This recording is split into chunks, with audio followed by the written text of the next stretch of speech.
Welcome to the Design of AI podcast. We dive into how AI products are designed and how they're changing the world around us. Please subscribe on Spotify, YouTube, or Apple. AI is going to change music, but how? Will it enhance creativity? Will it undermine music itself? Or will it allow musicians to reach an entirely new art form? Since AI tools have become more publicly available, they've largely focused on helping artists and creators generate new music, like Suno, which allows you to create full songs through text prompts. AI VA, a personal assistant that allows full control to edit generated songs. And most notably in recent weeks, Google DeepMind's Lyria, which has launched their impressive artist AI tools that allow you to even hum an instrumental riff and use AI to replace it with the instrument to build layers of a song to demonstrate ideas. There are many positive examples of AI tools to expand creative possibilities, but there are many concerns being raised by artists and rights holders. Last year, a Drake and Weeknd song was released that turned out to be an AI deepfake.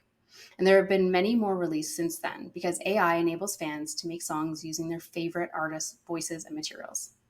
But how is this possible? Many say that the most popular AI platforms were trained illegally and that artists aren't getting paid appropriately for their work. Another theme is that AI is making music creation so public that it devalues music.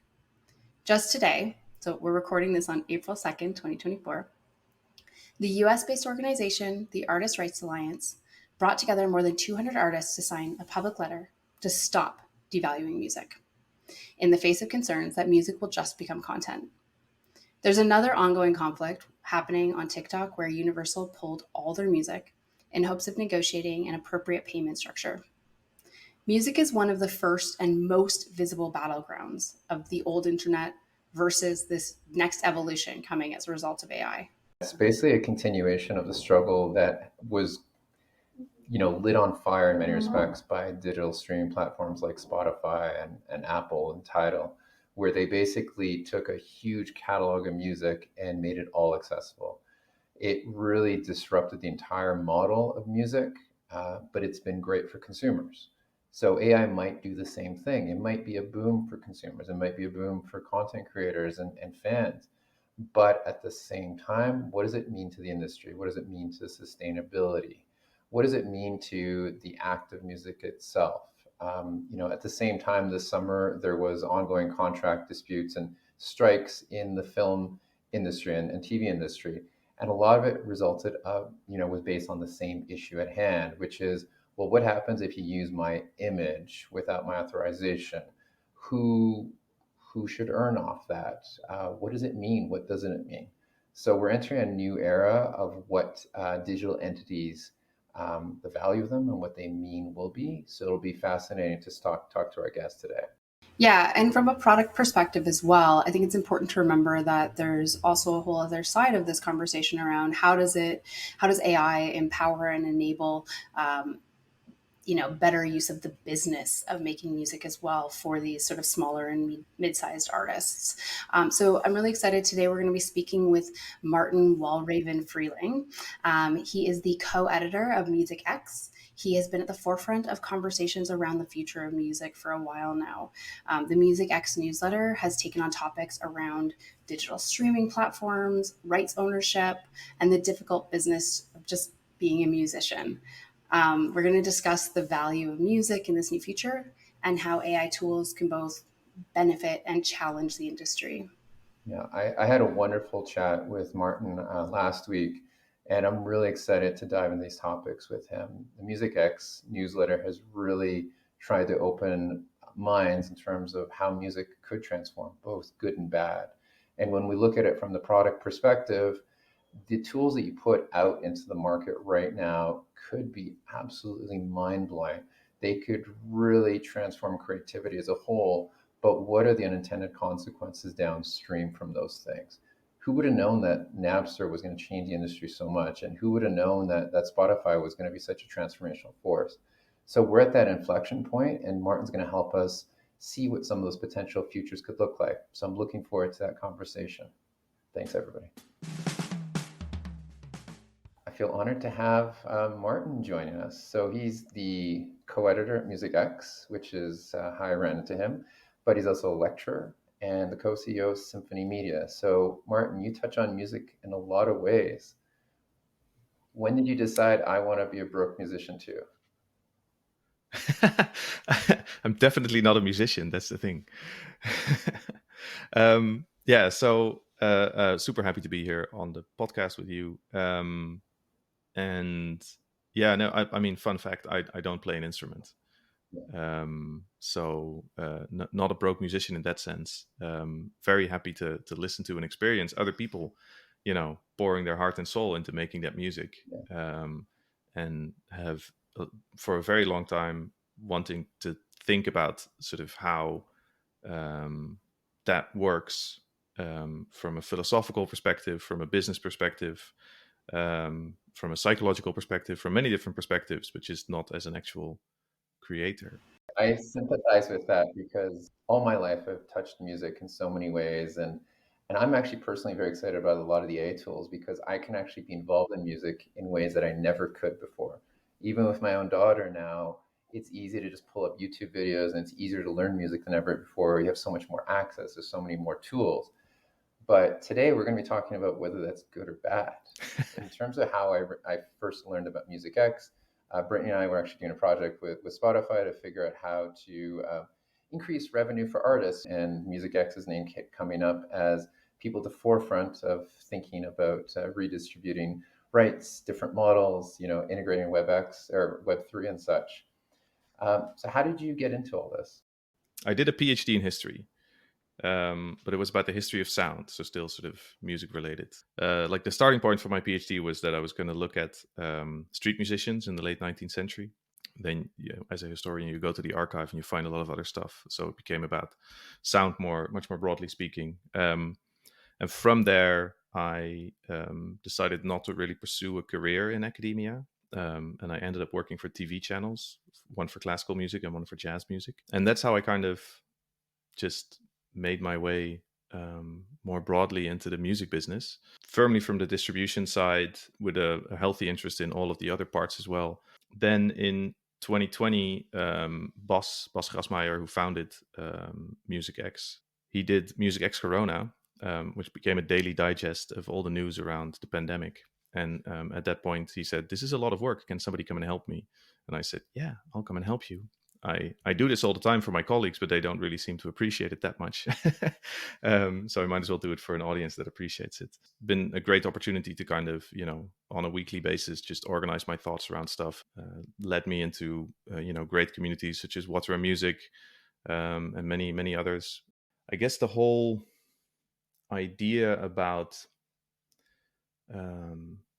what does it mean to be an artist, and how do we kind of make a living from that, has changed, of course, with the every technology that ever touches production to distribution, and the internet has been a big one there. And of course, we have the optimistic long tail story that we've all know and heard. 1,000 true fans became 100 super fans. But how do you find them, right? So, okay, cool. We have the tools so that we can have these people pay us a little bit of money, or not just a little bit, but actually quite a lot of money, because they feel like we add actual value to the lives of these fans. When you engage with these kind of new technologies, and AI is definitely the one of the moment, it's important to understand within the context of everything else you have to do, right? So if you are an artist nowadays, you have to run your social media, you have to create the music, you have to know how to distribute it, you have to sort of know where to which CMOs to tell what to, organize your metadata, etc., etc.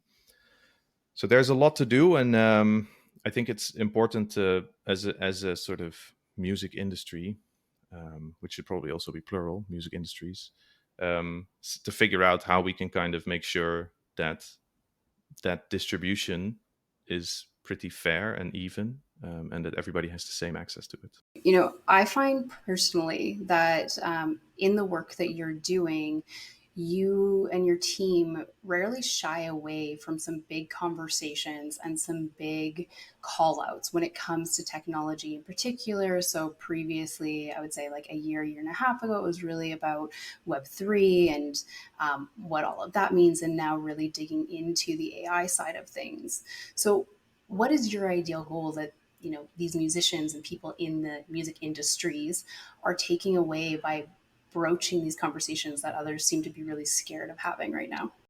That's a great question. By taking all of this head on, artists, and especially independent artists, and a lot of the people that work with them and that support them, that they understand what is out there and what it could mean for them, and how to integrate it into their existing workflows, right? Because if you run 6 social media channels and create your music and you organize your own tours and all of that stuff, and if you're like a booker who helps them, and if you're a manager who helps them, etc., etc., then you have to do all of the standard stuff, right? You have to understand why you're doing it. You have to understand what you're doing, and then you think, oh, I can also engage with AI, avatars, Web3, you name it. How do I do that? And if I do that, how do I make sure that I don't just focus on the new thing and drop everything else? So that's the big thing that I would like people to take away. Well, we don't necessarily use the Web3 label much anymore, for better or worse. A lot of the principles are still held true in how products are getting built. But one of the concepts in it was that Web 2 really enabled scale to happen, social networks reaching out across the world. And for music in particular, you talked about street musicians where they can engage one-on-one, they can engage solely through performance and their own acts. Web 2 and this next version, whatever you want to call it, has made them an enterprise of their own. What are some of the challenges that you've heard from musicians who've had to make this transition from, writer / performer / curator to someone who now is a business? It's hard because for a lot of them, it's not really in them as a person to have that kind of business aspect to the way they approach the world. I think that's sort of a really important step to take, right? So, I mean, there's an interesting parallel between sort of the street musicians and the current musician, because sort of my initial idea for the PhD was to look at the impact that street musicians had on the way that people move throughout urban areas, and we can also talk about sort of the impact that musicians as creators now have on the way that people move around sort of the digital spaces, right? Now, at the beginning of this, Brittany introduced a couple of tools that are out in market right now for AI. There is definitely, I think, a ton that are really making waves right now when it comes to music generation, especially around, trying to be, let's call it the Chat GPT of music.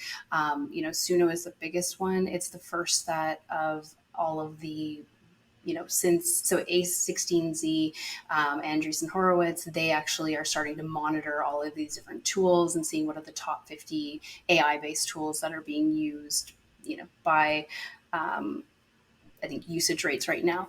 And Suno's the first music one that has made it into the top 50. So that's definitely the biggest, most vocal one right now. But I think that there's going to just be a ton of copycats of that one right now. And that's also, I think, kind of sitting in that problematic space where people are saying, well, what is it being tested on? Where, what is it being trained on? How are we knowing that we're doing the right thing? And then, you go all the way through to you've got the ones that are trying to be really, let's call it ethical, right? Like OpenAI actually originally had a tool for music called Jukebox that they were building in 2019 and 2020, where they were trying to train it on specific artists, and that just sort of died. It's by the wayside. But I think in that space, the more, let's call it ethical trying, Google has now come out with their partnership with YouTube, where they're doing their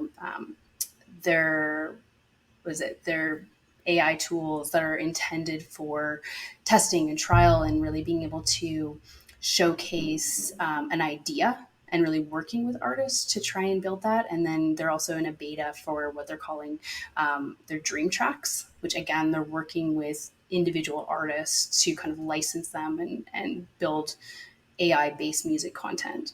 I think from the generation side, those are sort of the bigger ones right now.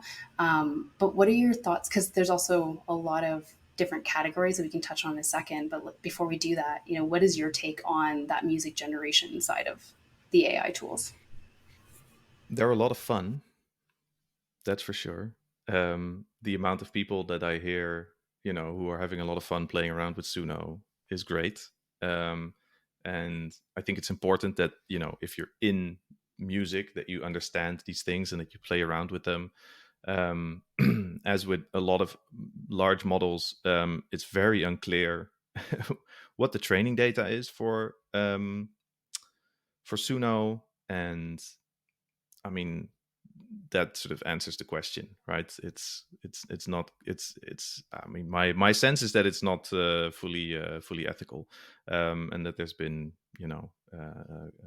training on copyrighted data, and if not that, then this copyright laundering thing that is also happening, where you think you buy an ethical set of training data, but actually it's something that comes from something else that has been trained on copyrighted material, which is very, very problematic, and goes to the heart of everything that the music industry is, because everything that we are is built on copyright, and there are a lot of problems around copyright, and that's namely that everything that is new gets bolted on to stuff that already exists.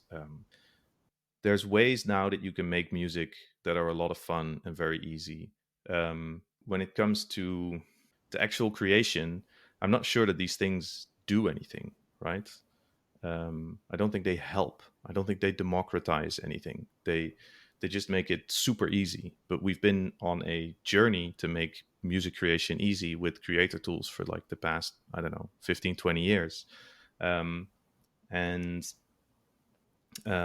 We've as a music industry, we haven't really had our Instagram moment, to call it that in quotation marks, where with Instagram we have 1 billion people who suddenly can make great looking photos. And with music, that's starting to happen. And I mean, when Boomy came out and decided that you could publish your songs and distribute your songs to DSPs, it sounded really fun, and then it became a lot of songs, and then it became less fun. And I think we'll get there with all of the text to audio prompts music creation stuff like Suno and everything else. It's fun, but it doesn't have to be out there for the whole world on the same sort of distribution platforms as a lot of other music.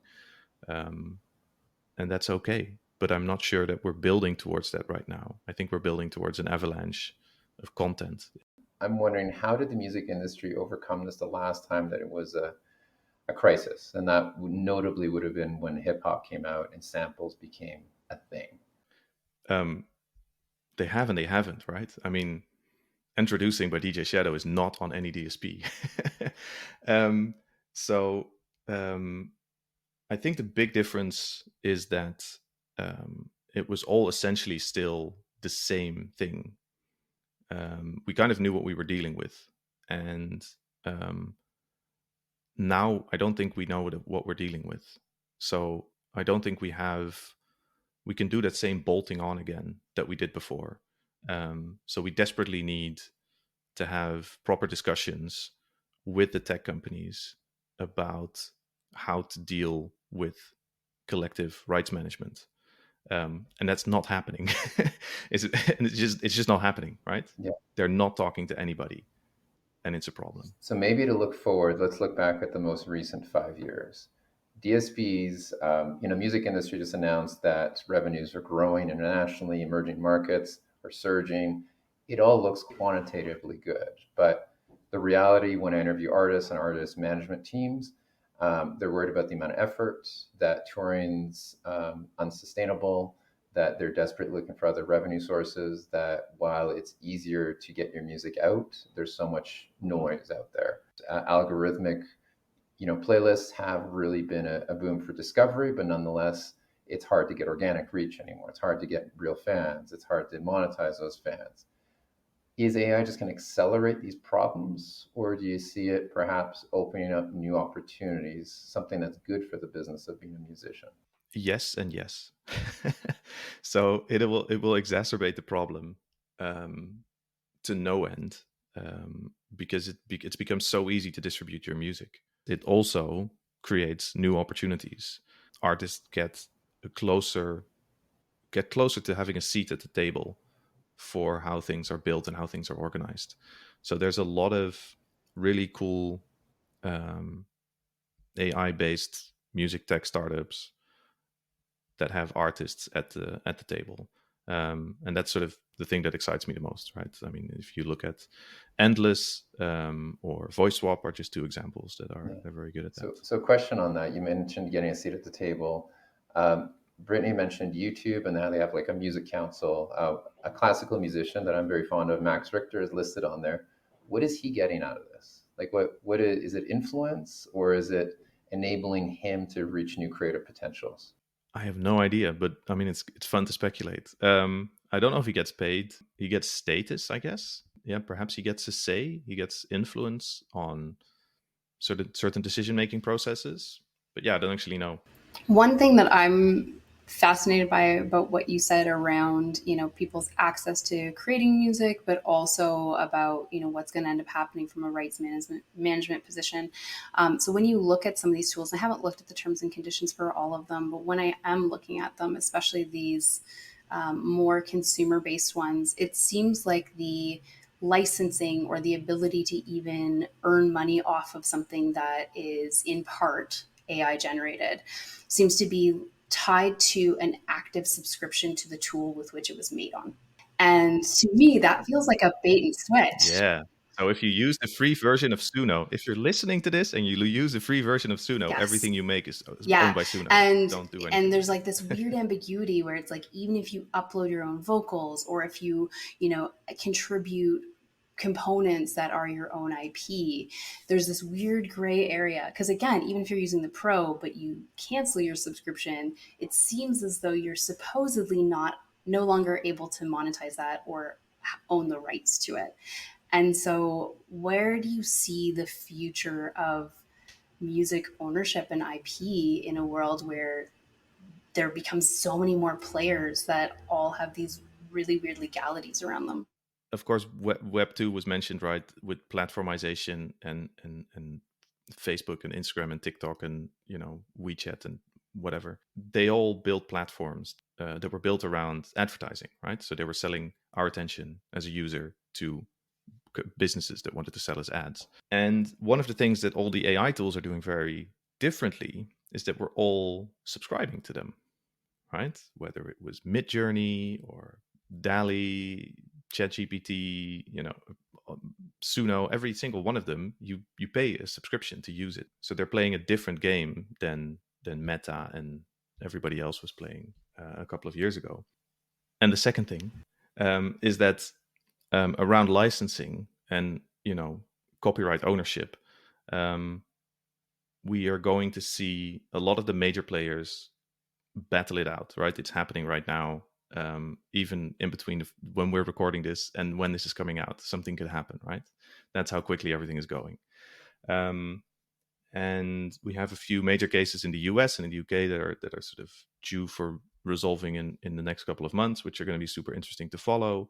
We have current platforms that come out of that sort of Web 2 sphere, like Reddit, who have also always said like, hey, I'm not responsible for anything that people upload, but I'm now capable of selling it though. That is all very complicated. So there's a lot of tension there. And one of the things that kind of drew me to blockchain is that it allowed the potential, at least, to build something outside of the current system. So that might be accelerated.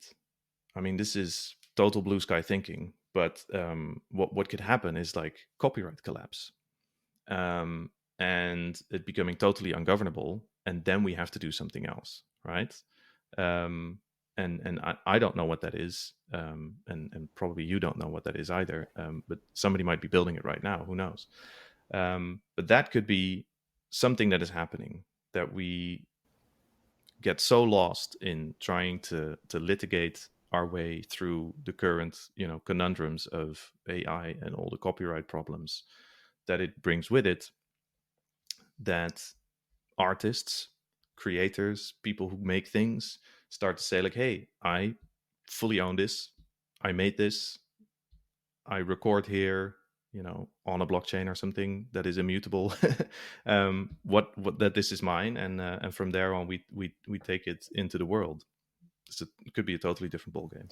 Now, for the sake of helping explain the music industry and how utterly complex and insane it is, the rationale here is our previous guests keep alluding to that AI's best use case, best benefit is simplifying complex processes. And right now, if I'm a songwriter, I might then work with a singer or a band, and then distributors. Like, could you detail out the different steps that a smart contract, or whatever you want to call it, might need to manage in today's world? Let's look at like a stupid set of rights that nobody ever considers: neighboring rights. Yeah, these are part of copyright, and the producer is responsible for them. So you we're in the studio, we make a song together. Brittany is the producer, and she writes down, okay, in the metadata, boom, we have these three people, we made music, and then a bit later on, when you're in post production, and the rest of us isn't there anymore, Brittany thinks, need a vocal. So she pulls in a singer, records a vocal, and doesn't update the metadata because that was already done like 2 weeks ago. That's where it goes wrong. And a lot of people have said, this, that, or whatever technology is going to fix all of this stuff, but that it won't fix that. We'll also always have the problem of attribution, and always have the problem of really bad metadata. In doing research for this conversation, I was trying to find people working in that space because there's so many people working in, smart contracting and rights management and copyright tracking when it comes to the legal field and, more on the financial side of things. But there doesn't seem to be many people working in that space when it comes to music yet, which seems really surprising to me because music and then film and TV seem like they're ripe for that kind of contracting. How would you imagine AI doing that? Like just as an automated tagging process? Yeah, or I think part of it's automated tagging process. Part of it is, in the example of a vocal track is actually identifying, possibly like, here's a list of people this could have been, to say, you should be like, there's no attribution to that right now.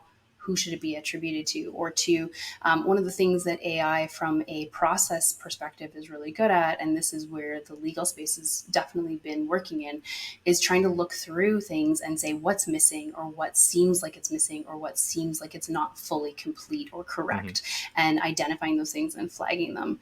So even from the simplest perspective of just identifying what's missing and flagging and asking someone to complete it. Yeah, I mean, there's Infinite Catalog that I'm thinking of that are doing that. That are working on that anyway. You also have a big company like BMAT, which is sort of trying to figure out what's playing all the time everywhere. All of these companies to some extent use AI, and I think AI is fantastic for that. Whether we should call that AI or, should go back to referring to it as machine learning is up for debate. To actually, make that work and implement that, everybody has to play the game. We know people, right, who have tried that in the early days of the blockchain craze in the first phase, set out to recreate music rights and attribution. It's a company called Jack, JAAK, if anybody's interested in looking them up. They're great guys, still going strong, but not in that specific business because nobody wanted to play. If you want to actually change it, all the major players have to do it, and they would lose power if they would. It's clear there's a lot of challenges in being a musician today and being in the industry today. But if we look forward, what are some of the areas where some untapped positive things might happen? Let's say, for example, DSPs and the proliferation of audio tools enabled the rest of the world to participate, to create music, to have distribution, to be discovered. Like I can now find musicians who make a certain type of music from Senegal or Pakistan. That was never possible. I can collaborate with them remotely. Like these are magical things. What are some other potentially magical things that you can see happening on the front end of being an artist or the back end of being a business? The idea, for example, that the voice is becoming a new kind of tool in this. And it's slightly different in the US than in, for example, in lots of places around Europe, because here, we have moral rights, and in the US you don't have moral rights. But for a lot of US-based musicians, that's a massive thing, that they can own their voice. So that's a really big opportunity. Stuff with stems is amazing. I think one of the things we have to realize is that the history of recorded music is not that long. The history of pop music isn't that long yet. Ever since we recorded the first sounds, we've just been accelerating the amount of music that is recorded. So another thing that is going to happen is that we're going to find more and more value in curation. And this has all historically also been the case, right? Because we've had people who put together concerts, we've had people who put together radio shows, we've had people who put together, MTV shows and podcasts. There's a lot of great forms of curation out there. Doing that with an intention is going to be super important, and building out sort of all the stories around that. So if you collaborate with a musician from Senegal and Pakistan, more than just the music as an end result, you'll probably be able to sort of tell that whole story, and find ways to kind of distribute that story as well, record the story and find audiences for that story. But you will be fighting in a sea of other people who are trying to do that. So to be able to find your niche is going to be super, super important. Yeah, I also want to quickly for a moment take a step back to when you said before about the exciting thing about stems. And because I don't know if a lot of people outside of, musicians or very hardcore music space would really understand what that means. And I think as a non-musician, it's actually a really exciting space for the reason that you're saying about collaboration. So what this means is basically being able to take an audio file that is maybe mixed all together and actually create or pull apart the different layers of that song.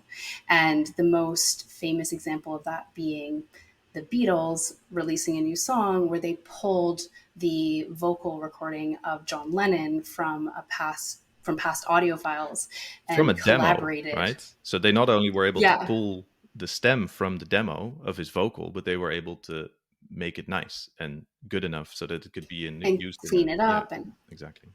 absolutely. And so it brings a whole new meaning to the idea of collaborating. Because I think there was also like a 2-pack one that came out as well, where they pulled from a past song and have put out new music. And so it's not only collaborating globally, but collaborating within the timeline as well, within history, which is kind of interesting. We're collapsing time. Yeah, time is non-linear anyway, so it's beautiful to have that. Yeah, absolutely. So then thinking about, if we want to talk about how people who are creating products or who are using these AI products can actually do something meaningful with them, what is the place and the space for these smaller or mid-sized artists and musicians who want to use these tools? Like, what should they be considering when thinking about which tools to start interacting with and engaging with, so that they don't just become part of this open sea and instead can, to your earlier point, can elevate read the terms themselves and through it? conditions. It's you never do this, right? You always click go, and one of the things that we're learning now is that we can't do that anymore. If we're going to use these tools, we have to understand what's going on. A good place to check out when it comes to these tools is Water Music, because they have this creative AI database that they're continuously updating. So if you want to dig in and you want to understand sort of how these things work in a better way, that's probably a really, really good place to go. And to try things, right? To see how it might work. The DAW, so the digital audio workstation, was due for an update, right? That's been discussed for years on end now, and AI is one of the ways that it's now pushing forward as a tool, and it will be more possible for people to work with tools like that because of this, and we will be able to collaborate with more people across different time zones and different times even, right? So that's all something that I'm excited about, but I'm also keenly aware of all the problems that this brings with it, and that we need to kind of figure those out, and I will keep stressing that. I want to look at the idea of, artists who are in that upper tier versus everyone else, because one of the benefits of DSPs is that it enabled an entire next million or next 100 million of content creators to move from tinkerers to actually distributed artists. When we think about the experiments that, let's say, Grimes or even a Verite can do, they have that engaged audience. They have a fan base. They can experiment. They can take on the risk of those experiments. Are there any opportunities that you're seeing for the everyday musician, the one who's just learning to explore, to do more, to take on more risk, to experiment in ways that have more upside? I guess that depends on the kind of artist and the kind of person that you are. If I'm being fully honest, they're not all the same. Like, not every artist is the same. If you're just playing around on a piano, playing around on your guitar, and that's the kind of music you want to make, go for it, right? But if you want to think a little bit more about certain things, then try to figure out what that is that you want to think about, right? So there's two guys in the Netherlands. They started this thing called Open Culture Tech, where they work together with 10 artists, and to help them with specific research questions. So this is all about emerging technologies. AI definitely plays a role there, but a lot of other things as well. It doesn't do anything if you don't know what you're trying to answer for yourself, right? What are you trying to help yourself doing or creating or making or whatever? So I think it's super important to kind of understand that that's also why you need a good team.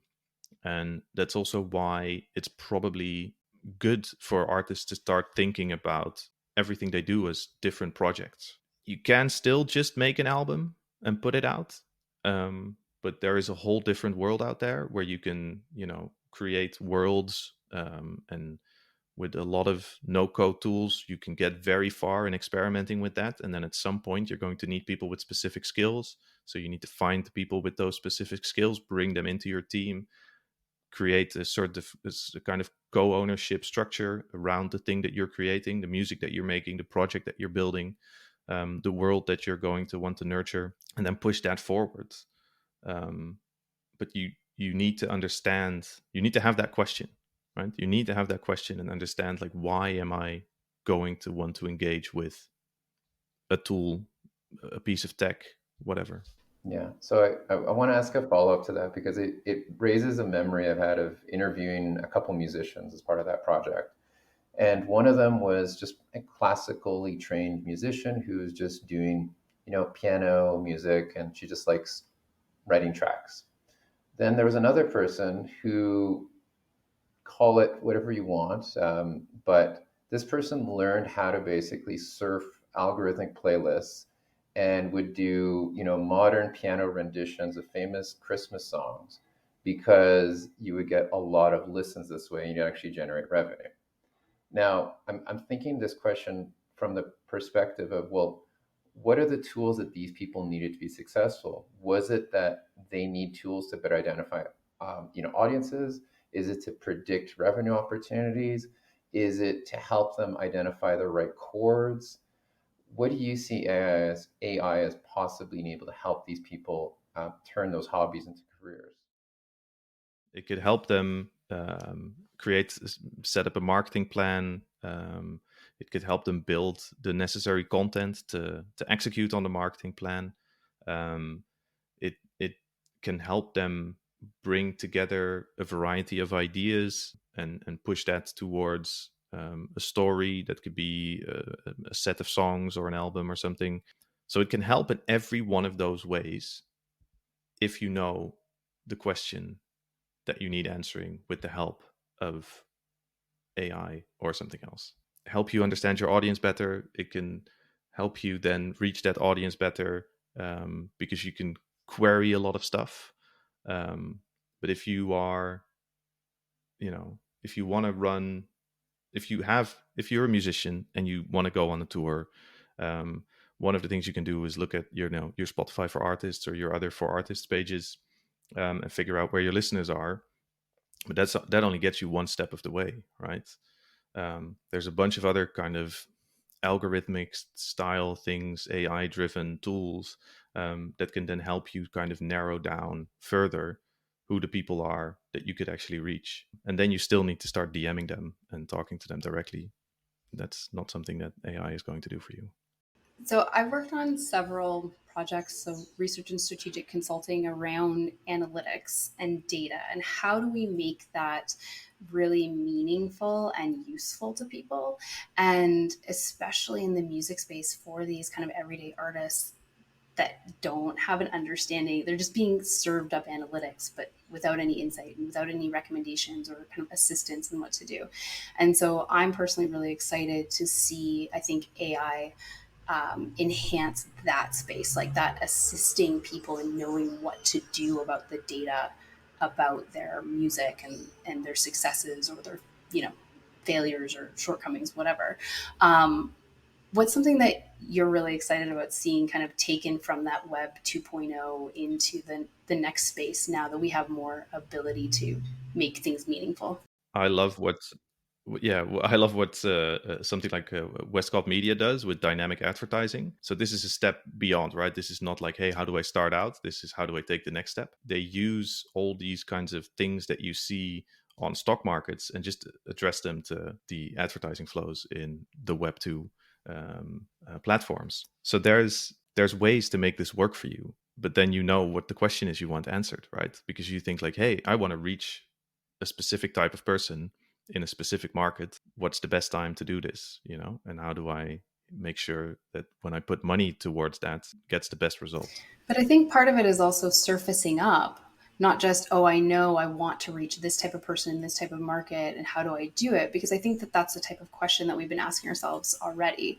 I think the question that I would love to see these tools better support is, well, I think I need these people, but where should I actually be looking? Where am I actually getting, this lift that could be elevated if I did these three things? Because, there's an opportunity there. Like, tell me what I don't know right now based on the data that exists around me. I mean, that sounds like a silver But I'm bullet. very idealistic. And I don't know if those exist, right? I mean, I always like to say, Not yet. No, not yet. You have to kind of build the chicken that lays the golden egg, right? You don't find the golden egg. You have to build the chicken. Even though it might become easier for more people to start building that chicken, you still have to do it. You still have to do that work. So I don't think there will be an easy solution to that question. I think it will still be a lot of hard work, a lot of talking to people, and then figuring out how data can help you is the next step. So there's one group in the news a lot, and that's TikTok.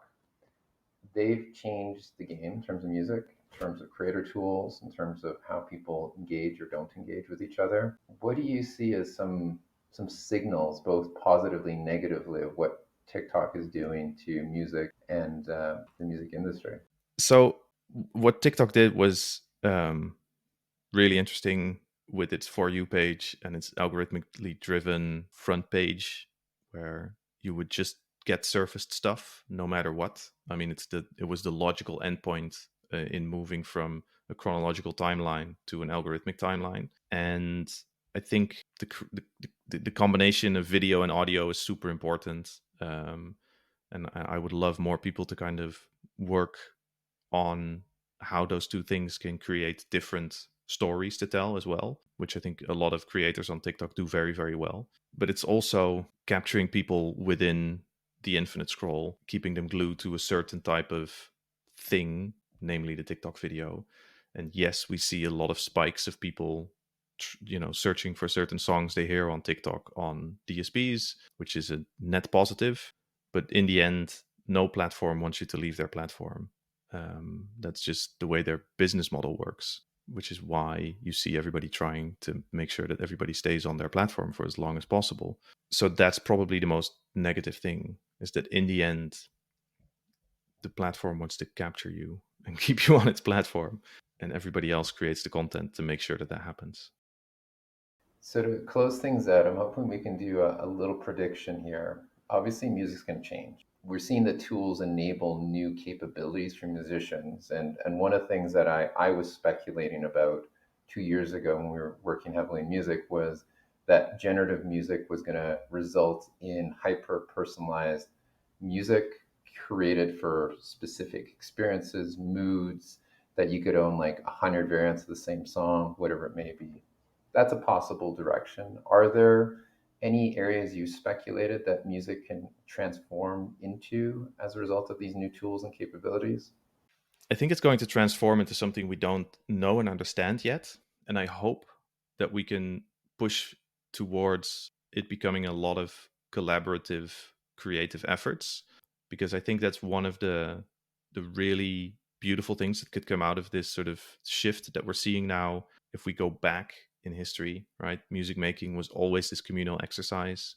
Listening has always been a communal exercise. If you look at the advent of radio, which was going to destroy the live music performance, the first people that were listening to radio were all doing it together, right? I mean, everybody banded together around the radio and listened to music. So I think we might see a return in that. And I think there's certain people who are building very good tools towards us doing that as well, which is great. But yeah, that's sort of the future of music that I see. This is totally different, right? We'll still have like nostalgic albums, but we'll mostly just be creating music together a lot.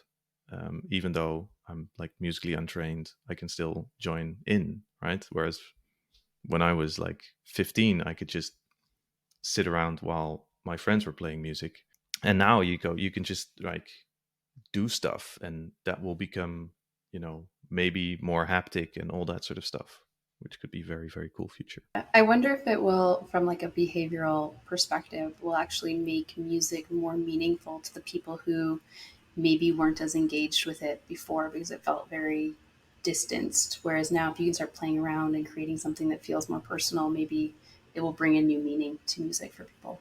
Yes. It's an idealistic thing I'd like to see. It's my kind of idealism. I love it. Yeah.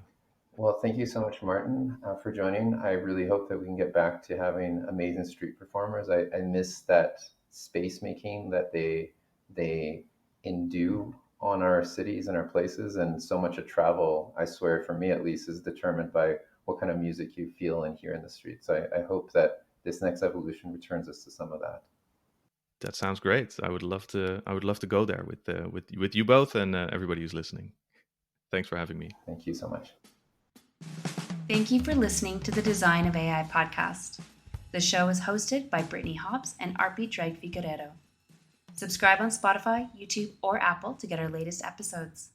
We speak to leaders at the forefront of AI to learn how great AI products are designed and how they're transforming industries. To contact us, visit our website, designof.ai.